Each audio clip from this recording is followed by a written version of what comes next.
yeah, let's snap into some Leverich Racing. Leverich Racing Live number 4, special Between the Slicks going on. Oh, by the way, you can catch me tomorrow night on Between the Slicks. Several special guests, former Air Force veteran, and also the A-Gas winner from the Southeast Gasser Association. And catch me Tuesday nights on Competition Plus' new live show, The Power Hour. Without any further ado, let's bring in the driver of the Leverich Racing Top Fuel Dragster, Joe Morrison himself. Joe, how you doing tonight?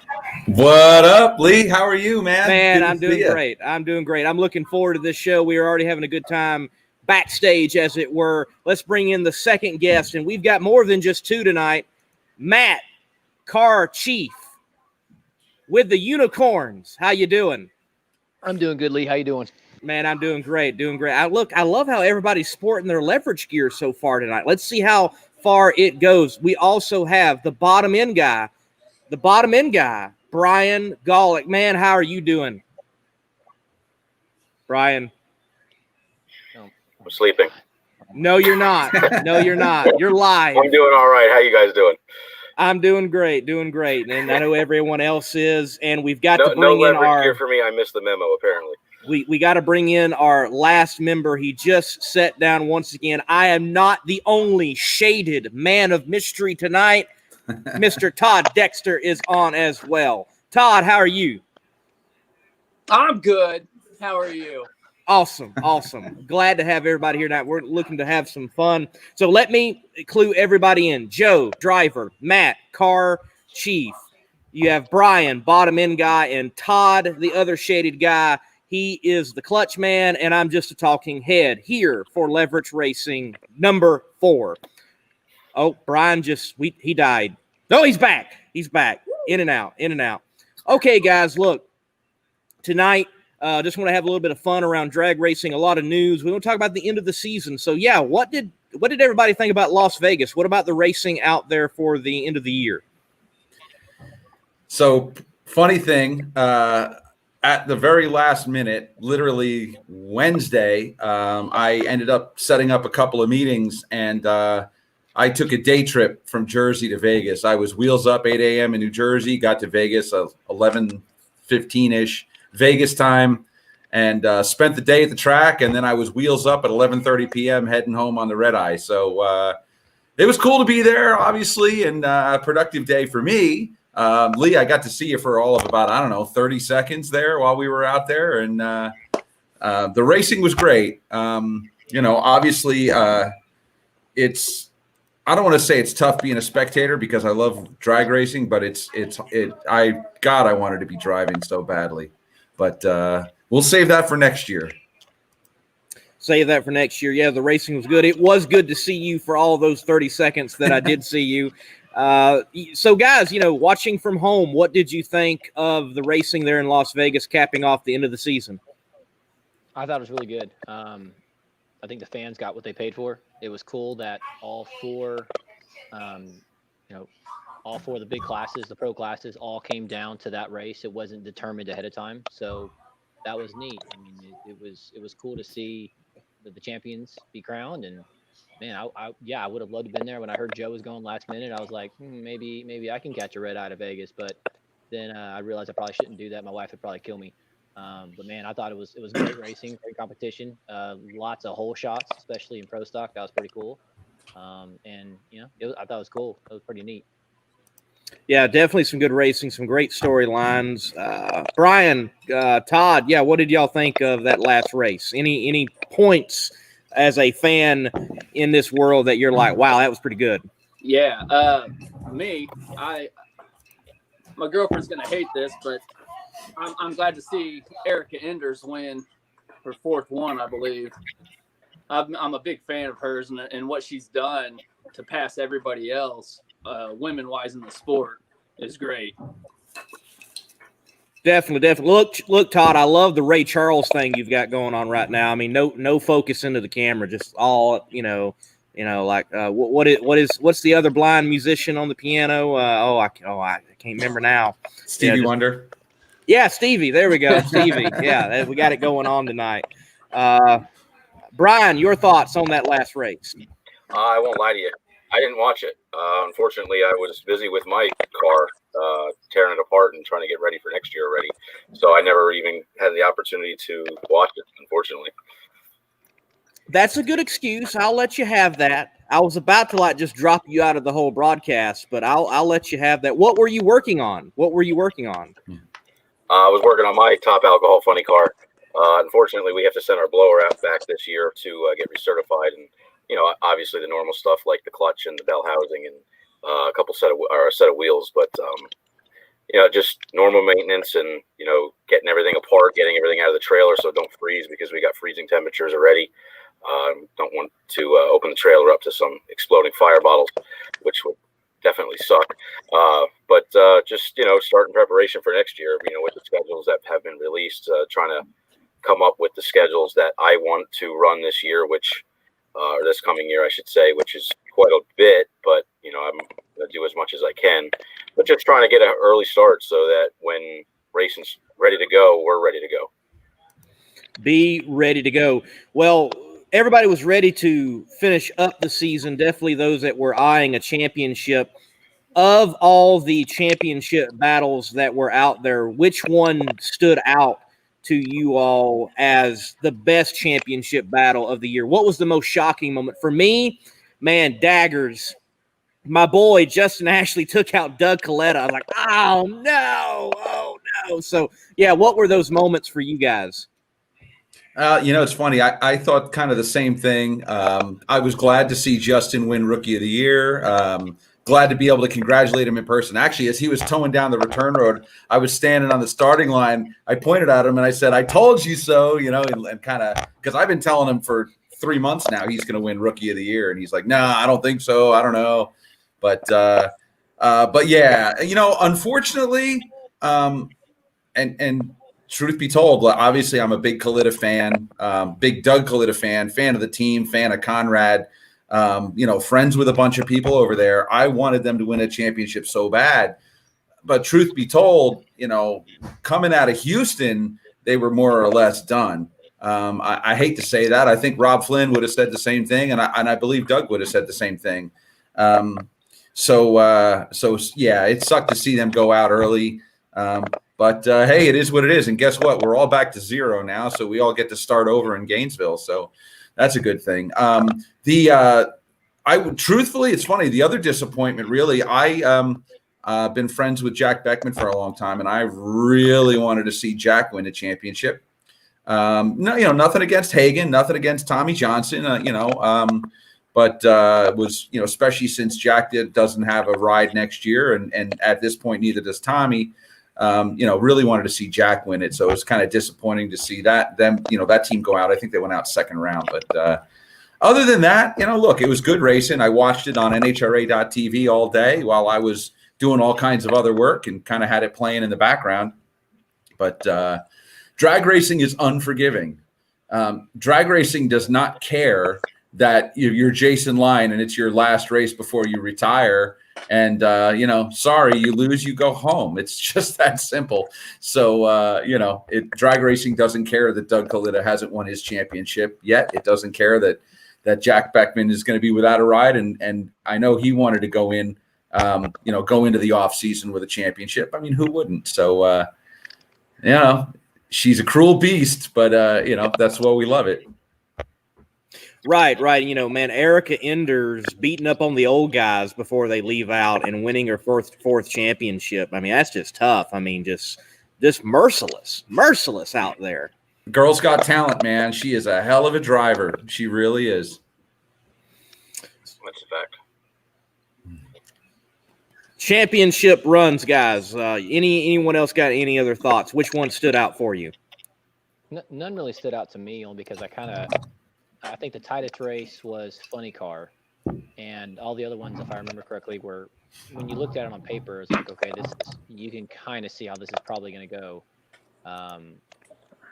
Funny Car was tight, but then yeah, if I remember correctly, by second or third round, all of them were wrapped up, so none of them were really surprising.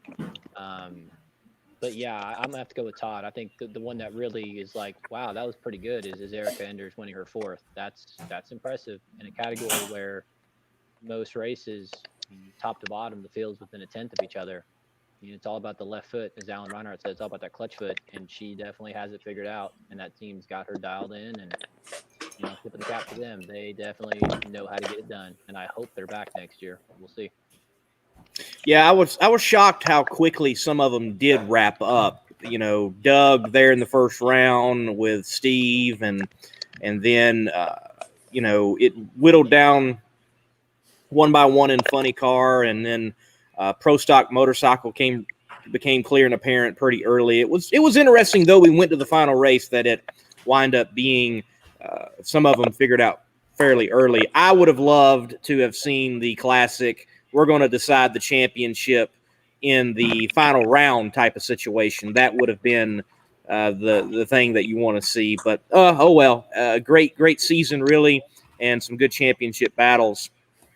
So my fellow shaded friend down there, any thoughts on any particular championship beyond Erica? You already mentioned Erica. That was a good one. What about in the Nitro ranks? Anything there?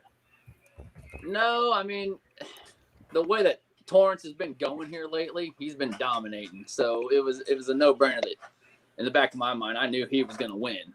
I mean, having a short season like we had this year instead of all the races because of COVID, I mean, I knew from the beginning he was probably, even though missing that first race or two, he was going to freaking come out as number one. I mean, they're on it. They've got something going that nobody else has. Yes, he does, lose around here and there, but you can guarantee the next weekend or whatever, he's going to win the race that weekend. That's just how Torrance is. But nothing else really stood out that I saw. I mean, I wish Coletta would have been up there to compete with him instead of being taken out in the first round. I think it would have made things a little bit more interesting, but he got taken out by Justin Ashley, which, a win's a win and you're bound to lose and hearts are going to get broken. So it definitely happens. Hey, Matt, I'm going to bring you on the main screen here, bring you up front and center. And Chip Lofton says, Matt really stepped up this season. Glad to have worked with him some. So, yeah, from the man there, Chip, tipping the hat. We got a few other folks chiming in as well, such as Billy Lawrence says, hello, Matt, and good to see you. And then, folks, I just want to clue you in from the private chat. Well, there is a private chat in this software, and I'm not going to make it private any longer.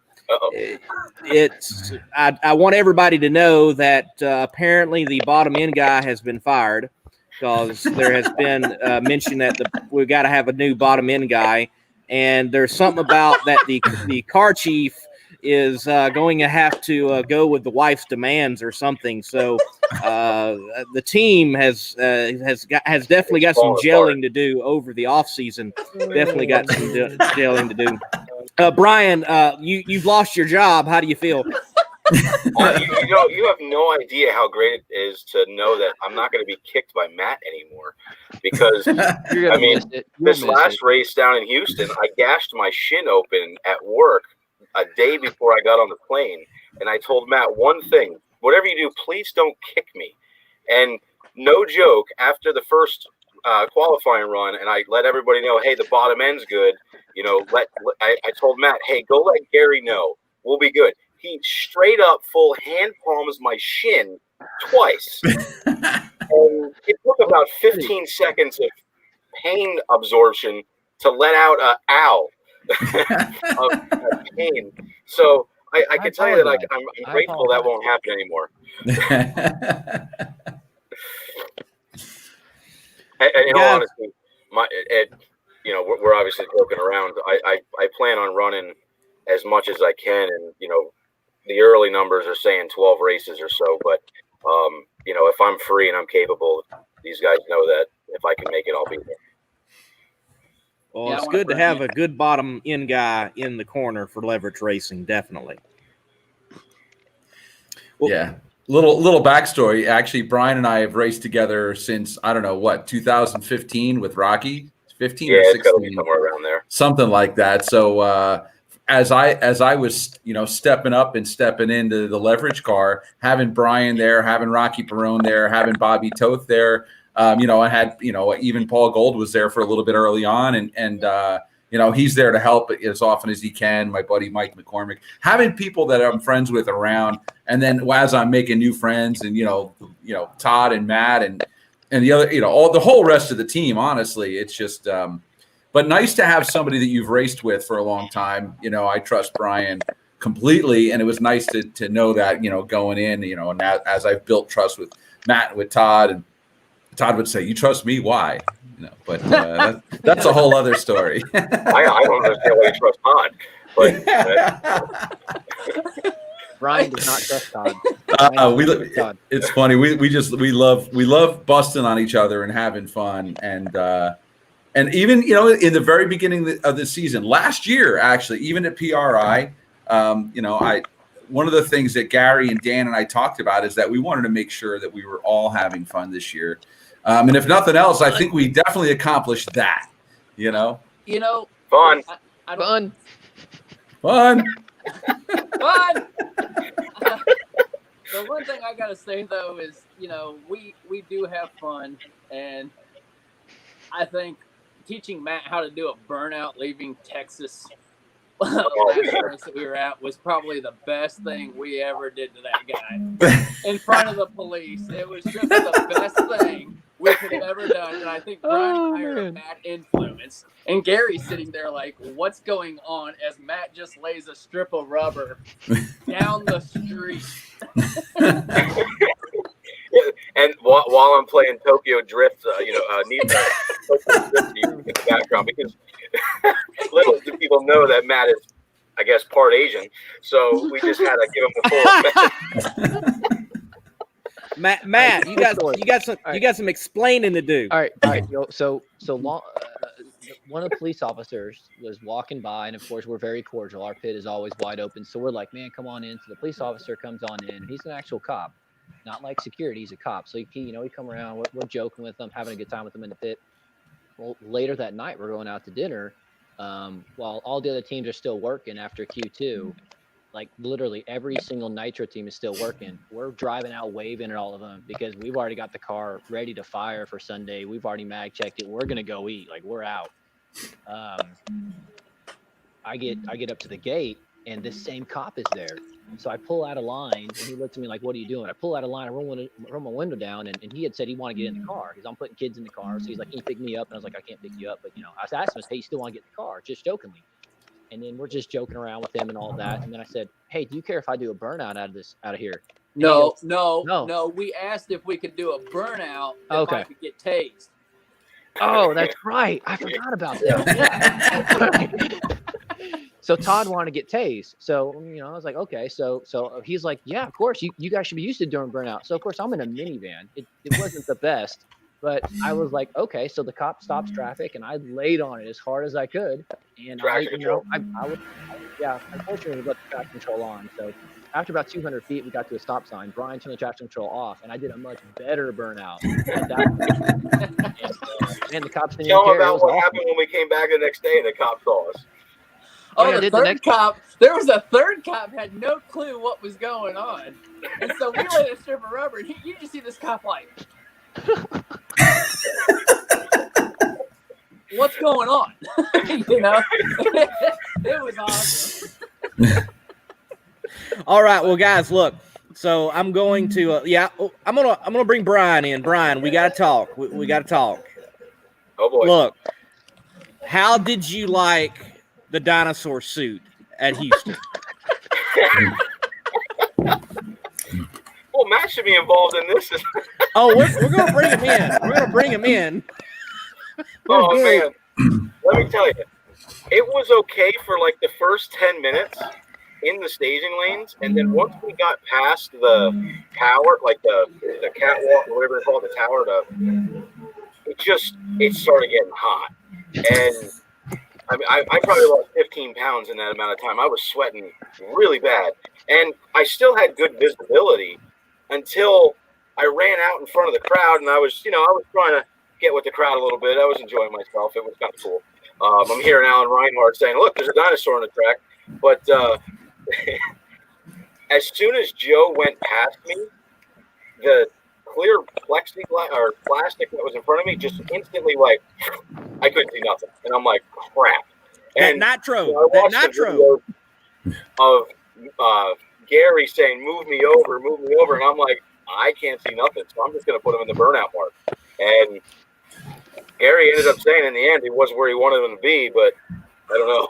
It was interesting. It was a lot of fun. I'm glad we got to do it. We had some fun for Halloween and whatnot. But yeah, that was definitely fun. Fun. Joe, Fun. I've got to ask you, Joe. Like you're sitting in the car, you're strapped in, you're about to do a burnout, and you're like, I'm about to do a burnout to a dinosaur. What was your thoughts? I mean, it's funny. I've through all the driving I've done, I've always kind of prided myself on the fact that like nothing gets in my head. Like the other driver can do whatever he wants to do. They can double. I've had guys double bulb me trying to screw me up, and I'm like, yeah, whatever. I don't care. But it was hard not to laugh. I mean, because look, I'm backing up and I'm seeing this big dinosaur head flopping around all over the place, and that's hysterical to begin with, right?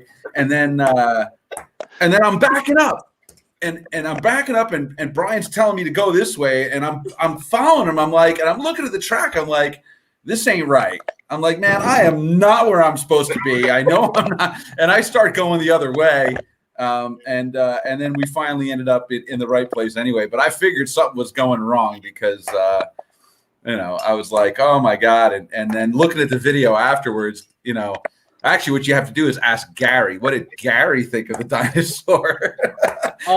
we have it because Jen has typed in that Gary was peed. Oh, yeah. Oh, yeah.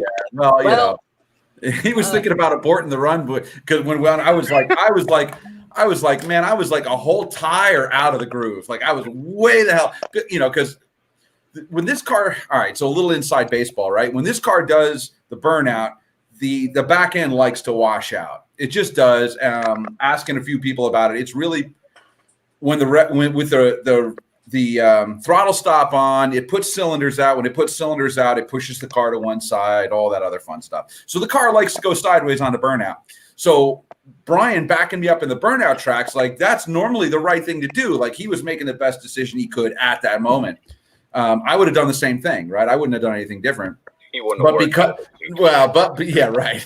But because the thing slides on the burnout tracks were off out of the groove. And so it was like one of those, like, but it was fun. and it, it's got to, and here's the most important thing, honestly, man, the kids loved it. We had more kids coming to our pits. Not that we're going to do the dinosaurs again. I mean, really, obviously as much as we want to have fun, we also want to perform and we want to do well, but, Mario characters. Actually, you know what? If you looked in Vegas for Halloween, Jackie Frick, they had the whole Toy Story. They had the whole cast of Toy Story set up on the line, and it was fantastic. So kudos to Jackie, my fellow Flemington racer, actually. So you gotta love when people dress up. And speaking of dressing up, I wasn't able to be with y'all in Houston. I was at the PDRA World Finals, and Todd Yuntz here says that his daughter was wearing a dinosaur suit. She got a few photos, and so I had some dinosaurs on track too. They also had a turkey. There's an inflatable turkey suit that you can wear, and there was turkeys on the track, and there are turkeys in real life too. I know those guys. No, but so Matt, you were in the other suit. Like we had a predator prey thing going on because Brian was like the T-Rex and you were like the platypus dinosaur or something out there, so what was your experience? Because I see Dang. He said Wow. platypus. What a great lead-in. We Thanks. don't even know what it was yet. Yeah, I still don't know what it was called. I don't know what it was. I can't remember anymore. Been too long gone. I need to watch Jurassic Park again. Oh, whoa, wait. If you want to see Jurassic Park, I can tell you where you can go to see Jurassic Park, man. You just have to go to Gainesville, about 30 minutes south, and then go to a house that you rent, and you're in Jurassic Park. I kid you not. Oh man, Right. they have gremlins in their driveway. As well. That's where we got the idea for the dinosaurs. Is what Todd is talking about. Who's laughing in the background? Who was Is that- laughing? Who's dying? Who's dying? That's my wife in the other Yeah, room. okay. Breathe, Jen, breathe. So we're in Gainesville, and we did an Airbnb, and it's about 30 minutes south of Gainesville. And if you don't know this, Oh, 30 man. minutes south of Gainesville is the middle of nowhere. Like as It's in no, Florida. We found that out. no street lights, nothing. So we wake up the next morning, and our backyard, no lie, looked like Jurassic Park. I mean, Todd wasn't kidding. He's like, "Wow, looks like freaking Jurassic Park out here." And we're like, "Ha ha," whatever. We walk outside, and we're like, "Man, he's right." And then like 2 or 3 days later, we're like, "Hey, we should dress up like dinosaurs out on the racetrack." I'm like, "Okay, let's do it." So it was kind of a good idea. Todd backed out, by the way. I'm just gonna throw Todd under the bus. Todd backed out, which I'm really disappointed in Todd, but that's okay. I like Todd. Okay. But yeah, I don't know what my dinosaur was. All I know is it was like Brian. I couldn't see much, and I was really nervous because I was like, "Crap, I've kind of got to watch the gallons," which the gallons number is that big, and then the idle number is like that big. So I was like, they turned the car on. Before we turned the car on, we had a slight issue in the car, but I was just like, for the love of God, please start this car, as I don't want to have this dinosaur costume on. We got pushed off the line without even starting the engine, but at least we got that. And yeah, once we got the car started, it's like it's funny how all you're thinking to yourself is, God, I really hope this goes okay, because I've convinced Gary that I could do this. I really hope I don't screw up. And I didn't. It was all good. Brian screwed up, not me. So I felt much better about that. Gary bought my suit, so it's not my fault. That's true. Gary did buy Brian's suit. I'd buy my own. Watching the video is hilarious. Of like, especially with Alan Reinhart in the commentary, he's like, "Look at the guy behind the car. He's throwing his shoulder out, trying to get the car over." It's just. And when you watch the video, I mean, Gary's just completely. And finally, like when Joe stops, Gary just throws his hands up and is just doing this, and it's like, oh boy, oh no. So, I can honestly, sorry Matt, but to honestly say, with you two out there and me standing there next to Gary, the funny thing is when Gary was like swinging his arm over, he's like, "Oh yeah, you got to get over," and I'm looking at him like, "Oh, okay, the car's getting over," and then he's like really getting into it. I was like, "Oh man, he's gonna get pissed." Like, I've never seen Gary get pissed. Gary's more like, "Hey, somebody cut the car in half. Well, I guess we gotta weld it." And it's like, "Oh, okay." And no, he's just like, "Oh," I'm like, Gary's just up there. "All right, whatever." Then, I'm like, wow. Yeah, I don't think we try to get Gary mad, but like Gary's gonna be that type of guy that's he's the definition of the guy that goes postal, because he's just the happiest guy on the planet, and then all of a sudden he's gonna give us X-Lax in all of our drinks one night, and that's just gonna be payback. Yeah, but you also got to think, when we were down there in Gainesville, wasn't it when we were all in the truck and I told him to just drive through the cones, and he actually listened to me and went the wrong way down the road through the cones? Like, Yeah. He's like, "Oh yeah, well." You would expect that to come from me, but I didn't expect that to come from him. It was like, Yeah. All right, guys. Well, look. Speaking of dressing up, Joe mentioned it with the Toy Story gang. The best costume wearers at Las Vegas. Who wins it? For me, I've got to give it to the Persinski gang. They dressed up like they were on a camping trip for Camping World. Like some guy was Yogi Bear, some guy was actually a grill, another person was actually a tent. A grill? Yeah, someone was actually the grill. Yes. That's awesome. So, what team do you think gets the best dressed for Halloween award? And it's a tie. Look, I will mention Beauforce won. Beauforce 1 was great, and again, like I said, I thought Jackie Frick with her A-Fuel car and Top Alcohol, I thought that whole team was great. Obviously, I'm biased. I think they're great people. And Alan Brzezinski, like, man, you got it. That was just awesome. Honestly, I thought those were kind of my three favorites. I got to be honest. I don't know. Brian, obviously you weren't watching. Matt, I don't know if you were watching, or Todd, you guys were watching at all. I'm not sure if it was Las Vegas or not, but which team dressed up like Dukes of Hazzard? Do you guys remember that one? I thought that was Bo Butner last year. Wasn't it? Bo last year. Oh, so it shows you how up to times I am. I'm talking about a photo from last year. Crap. Pass. Go to someone else. Yeah. Wow. Hey, yeah. Hey, that's like you asking me if I checked the air gap in the car or not. Hey, You always question me on what I've done, but then again, I only show up to do what you guys want. I don't have a clue on what I'm doing. I just do it. Well, Todd, look, you might have a clue on this. I've got to ask, did you actually dress up and go out for Halloween, period? I expect that you did. Oh, man, I wanted to, because I grew my hair out so I could go with Bob Ross with my kid. And I was going to have a picture painted like they were jumping out of they were running around and they were the missing pieces to the picture. But my that's creative. daughter ended up having COVID, so we got quarantined for 14 days. So we got to miss Halloween. So once it was over, we went out and we went to the store and we bought bags of candy just for the kids to have. So they wouldn't feel left out. But it is what it is. That's sweet. How it goes, and everything's sweet. good now. So.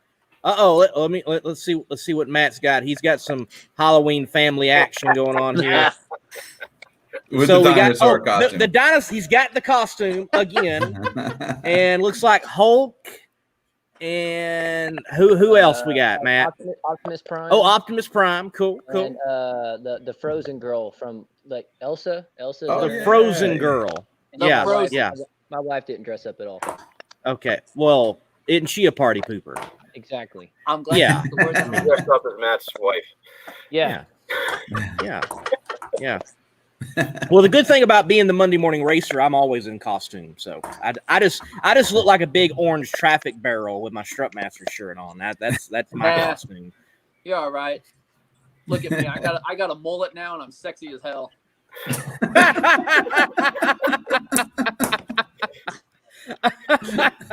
Oh wow! Oh yeah. Todd's bringing sexy back.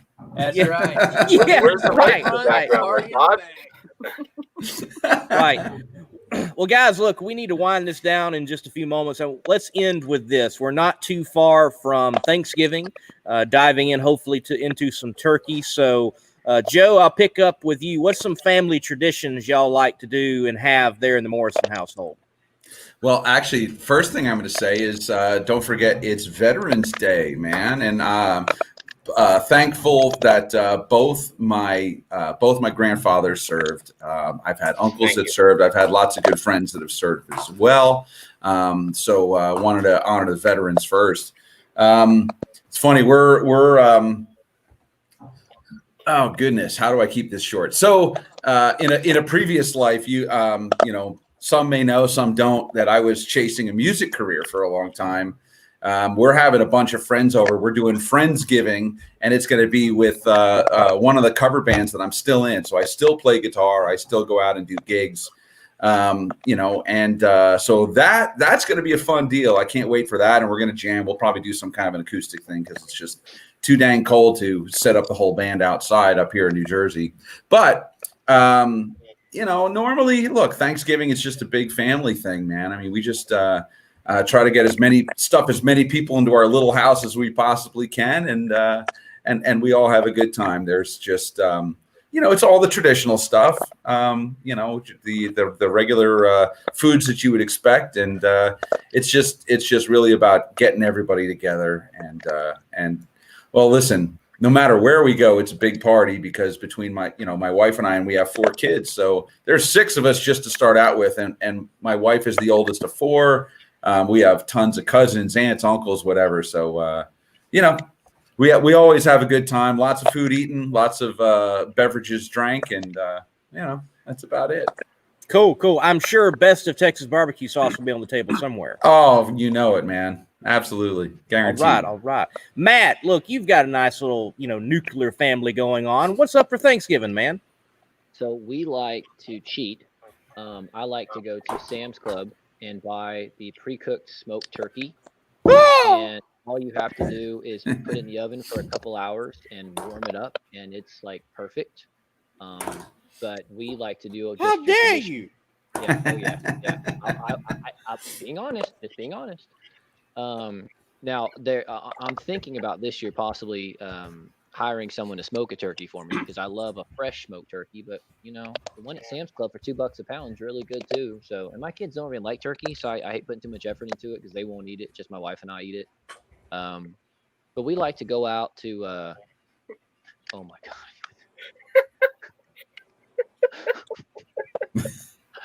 Thanks, Brian. Okay, we'll have fried rice. You got to be on the private chat to get that. Oh my goodness, folks! Yeah, it's in the private chat. Inside show joke. We've had it. Right. Fried rice. Yeah, and sushi. And yeah, the traditional stuff. Oh, raw turkey for Thanksgiving. Oh, turkey! Oh, you'll come back now. How your family? Oh my! Oh God. Brian, you Thanksgiving, what's going on, man? Normal deal, just close family. We don't do anything fancy other than just, we make our own turkey. We have a viral ham and, make all the typical sides and sleep. A ham family. Okay, ham family. I like that.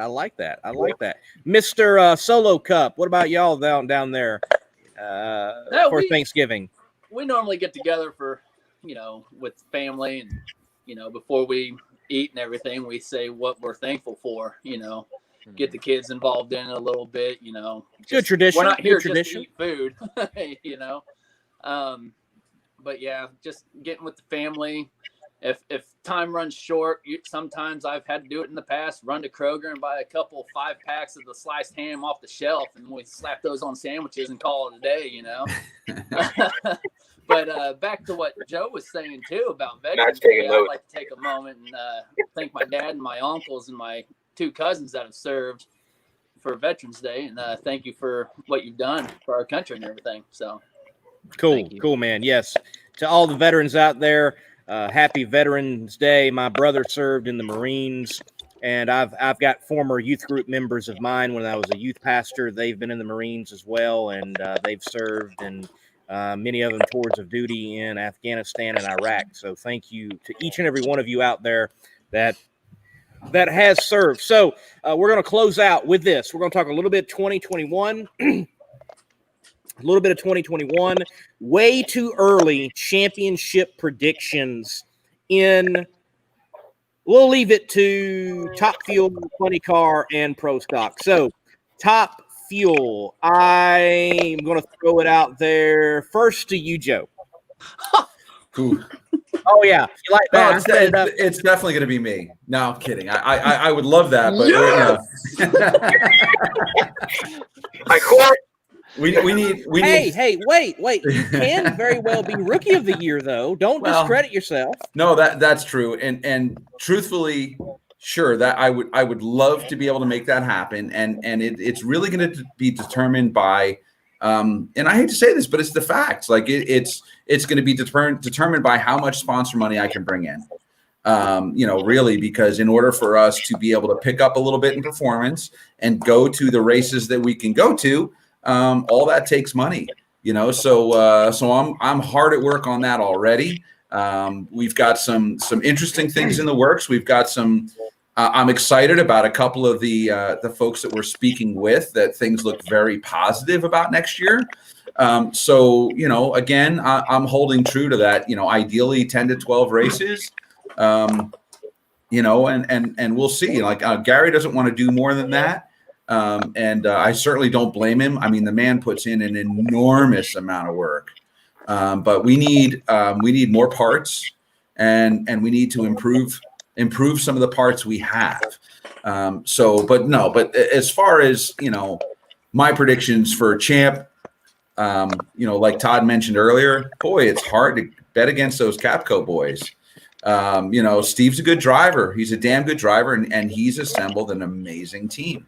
And boy, they are hard to stop. They have. I was going back, comment back and forth with Brian Loans on Twitter about this yesterday.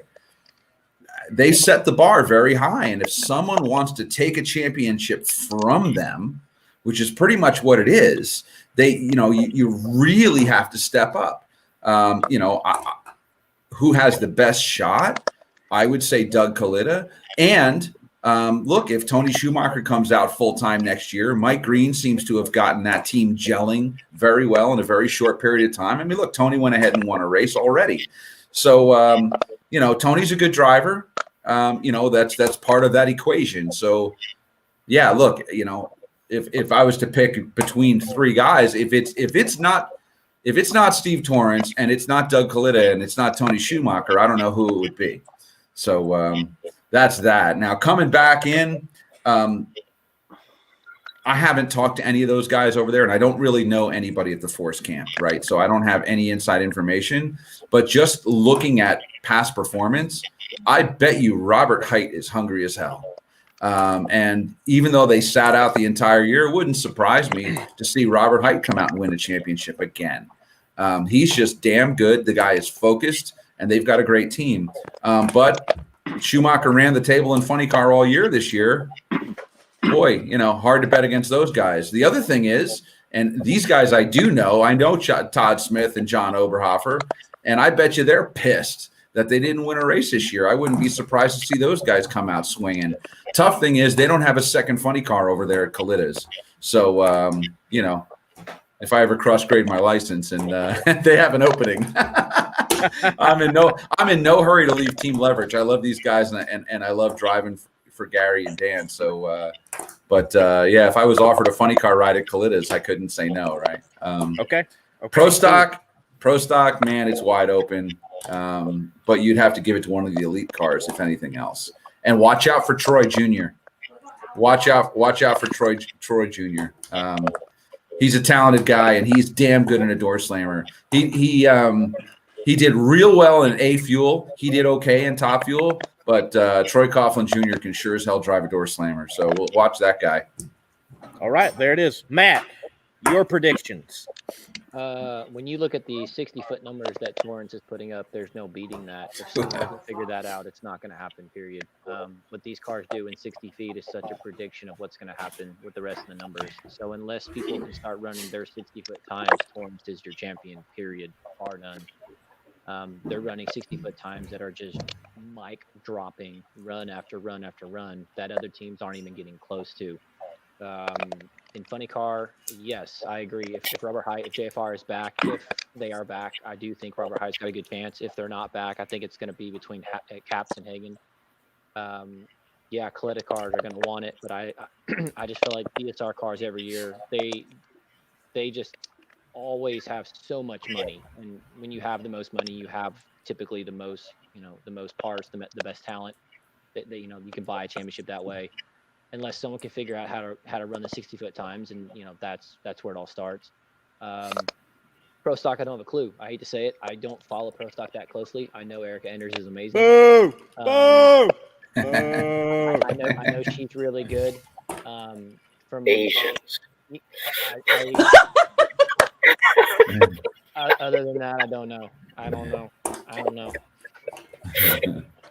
All right. Well, let's just slide on that. Brian, your predictions, man. I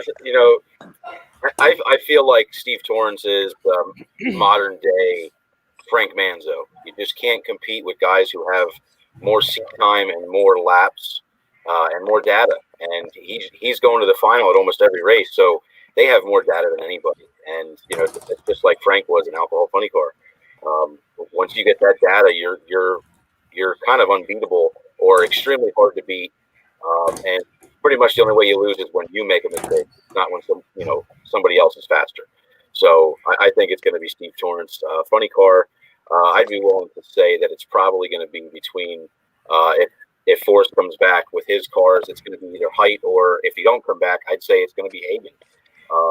Hagan, I think, is a talented driver, and if he doesn't win a lot of races, he's right up there with going to a lot of finals or semis. It's all about points. I follow Pro Stock a little bit more than most people know, because Pro Stock gets a lot of with what I do, and what a Pro Stock car can do on the track is directly relative to what we can do.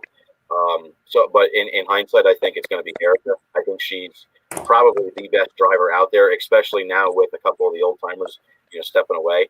I don't think that there's going to be much out there to take her on, especially with her having a lead behind her back. All right, there you go. There you go. Todd, can you give us 2021 predictions? I really, in the back of my mind, it's going to be. I know you're going to struggle, but can you do it?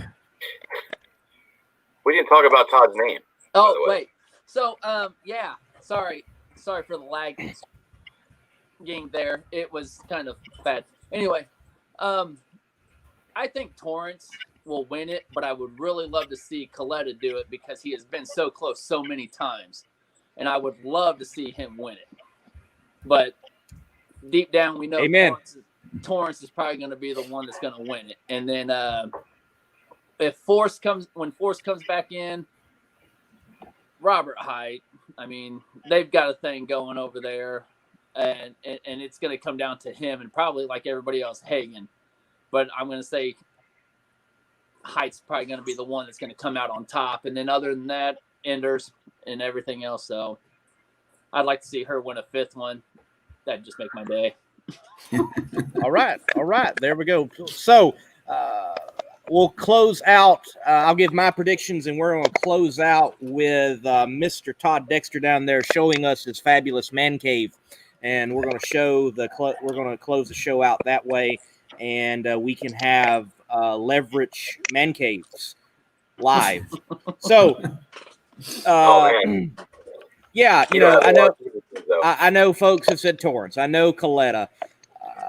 I don't mind being a little different, and I'm going to say Leah Pruitt. I think she had a good run going this year, and if she did not have that mid-track breakup, I think things could have been different. She was on a pass that run, probably would have got past Tony Schumacher that round even.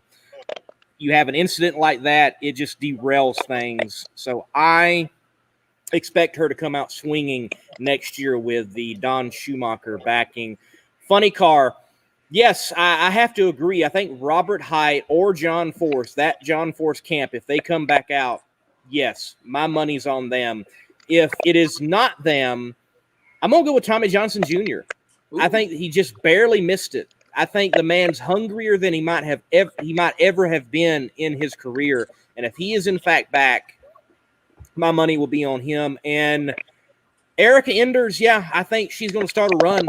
It wouldn't shock me if it's 3, 4, 5 in a row. I mean, it would not shock me. That tends to be what happens in Pro Stock, even more than what happens in Fuel. And with what they're doing at Elite and the caliber of driver she is, I don't think she's going to be challenged anytime soon, except for I think we definitely need to keep an eye on Kyle Kid Chaos Koretsky. He made it to the final rounds in Las Vegas, but he took out Jed Coughlin Jr. in 2 first-round appearances. You're taking out the natural, and you're a rookie. That's pretty stellar. So I think my predictions, Pruitt, Height, and Enders there in Pro Stock. Well, look, Todd, man, close us out. Show us that beautiful crib you got going on. Oh, it's not much. It's just my bar. Got all my signed autographs, and I believe right about there is Joe. I've got a few others. I got Enders that I need to get up there. I got to get her up there. That's killing me right now that I don't have her up there. But yeah, I mean, this is my winter side of the when it gets colder here in Indianapolis. I've got a 3-car garage out back with a 68 Ford Falcon that I'm redoing with a 302, but I'm thinking about possibly switching it over to a Coyote and beefing the sucker up and just having fun with that out at the track or something one day. Lights. The lights. Yeah, show us the lights. Hold on, where the hell is it? Okay, there we go. Disco, disco, disco, disco, disco. Yeah. I don't know. All right. Everybody, say bye. Retard's out. Bye, everybody. Bye. He said it. We good didn't. We know it, but he said it. Everybody, bye. We will be live again unless Gary Never. tells us no Never. after this. Never. Y'all take care. Enjoy Thanksgiving. May be on before then, may be on after. This might be my last since I'm fired. That's right. I might be fired after this. You know, I mean, smell. High five there, Brian. High five. Everybody, oh, that way. Wrong way. Sorry. Here we go. Yeah, there we go. Yeah. Bye, everybody. Bye. Oh, wait. Yeah.